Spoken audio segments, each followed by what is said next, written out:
पंजाब के पटियाला में पूर्व आईजी अमर सिंह चहल ने खुद को मारी गोली, गंभीर हालत में अस्पताल में भर्ती। पुलिस ने मौके से 12 पन्नों का सुसाइड नोट बरामद किया। सुसाइड नोट में 8 करोड़ 10 लाख की साइबर ठगी की बात लिखी है। पुलिस के मुताबिक पूर्व आईजी को छाती में गोली लगी है। अस्पताल में हुआ ऑपरेशन, पुलिस कर रही मामले की जांच। बांग्लादेश में छात्र नेता उस्मान हादी की हत्या को लेकर बवाल जारी। ढाका में इनकलाब मंच ने न्याय की मांग की। आंदोलनकारियों ने अंतरिम सरकार को उखाड़ फेंकने की धमकी दी। कहा, कातिल नहीं पकड़े गए तो यूनुस सरकार को जाना होगा। ढाका में हिंदू समुदाय के लोगों ने ह्यूमन चेन बनाकर प्रोटेस्ट किया। चटगांव, खुल्ला और मेमनसिंह जिले में प्रदर्शन हुआ। हिंदुओं के पर हो रहे अत्याचार को रोकने की मांग हुई। ढाका में दीपू दास पर हुए हमले का नया वीडियो आया सामने। भीड़ ने फैक्ट्री से खींचकर दीपू को निकाला। कट्टरपंथियों की भीड़ ने दीपू को बेरहमी से पीटा।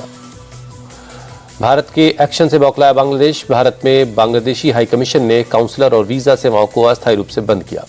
बांग्लादेश के सबसे बड़े झूठ की पोल खुली। भारत ने सबूतों के साथ बेनकाब किया। दिल्ली में बांग्लादेश हाई कमीशन के सामने चंद लड़कों ने किया था प्रोटेस्ट। शांतिपूर्ण प्रदर्शन को लेकर बांग्लादेश कर रहा था propaganda.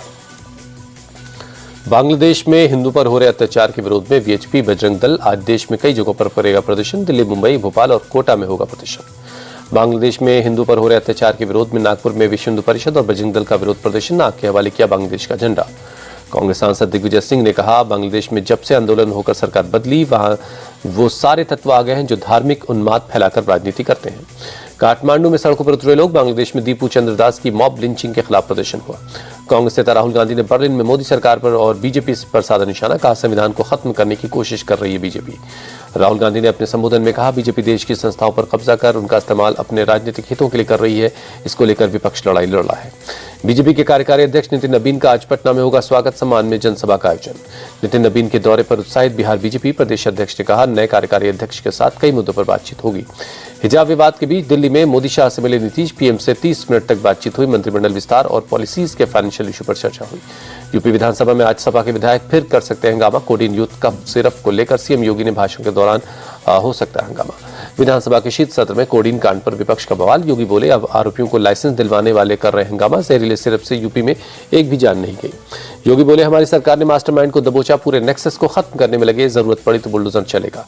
Deputy CM Keshav Prasad Maurya का विपक्ष पर हमला। बोले, वो राष्ट्रीय बीमारी से ग्रसित है। सपा के लोगों का वंदे मातरम बोलना बीजेपी की बड़ी जीत है।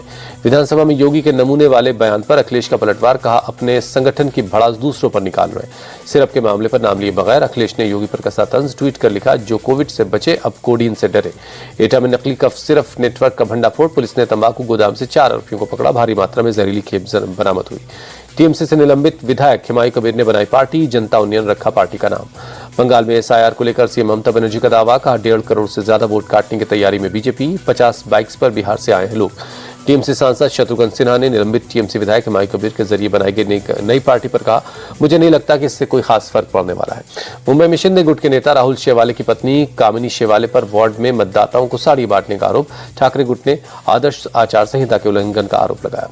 गोवा जिला पंचायत में बीजेपी की बड़ी जीत। 30 सीटों पर जीत की हासिल की। कांग्रेस को सिर्फ 8 सीटों पर मिली जीत। जम्मू कश्मीर के अवंतीपुरा में आतंकियों के एक सहयोगी गिरफ्तार। हथियार और गोला बारूद मिला। अरावली को लेकर हो रही राजनीति पर बोले राजस्थान के सीएम भजन लाल शर्मा, लोगों को बरगलाना बंद करे विपक्ष। हम किसी भी तरह से अरावली से छेड़छाड़ नहीं होने देंगे। जम्मू कश्मीर के गुलबर्ग में हुई ताजा बर्फबारी। बर्फ का मजा लेने के लिए पहुंच रहे हैं सैलानी। यूपी के संभल में दिल दहला देने वाला हत्याकांड। पत्नी ने अपने 2 बॉयफ्रेंड के साथ मिलकर पति की बेरहमी से हत्या कर डाली। तीनों आरोपियों ने लोहे के रॉड और जूते में कील ठोकने वाले हथौड़े से सिर पर वार किया। मौत हो जाने के बाद ग्राइंडर से शव के कई टुकड़े कर दिए। गुजरात के मेहसाणा में पुलिस ने डिजिटल अरेस्ट किए गए एक बुजुर्ग को लाखों की ठगी से बचाया। फोन कॉल के दौरान ही पहुंच गई पुलिस। सूरत में फर्नीचर गोदाम में लगी आग। धू-धू कर उठी लपटे। आसपास के इलाकों में हड़कंप। आग की वजह से बड़े पैमाने पर नुकसान की आशंका है। किस तरह की जनहानि की खबर नहीं है। उत्तर प्रदेश के हापुड़ में सब्जी मंडी के पास 3 दुकानों में आग लग गई। दमकल की टीम ने वक्त रहते आग को फैलने से रोक लिया। विमेंस क्रिकेट में भारत और श्रीलंका के बीच दूसरा T20 आज विशाखापट्टनम में शाम 7 बजे से खेला जाएगा मैच।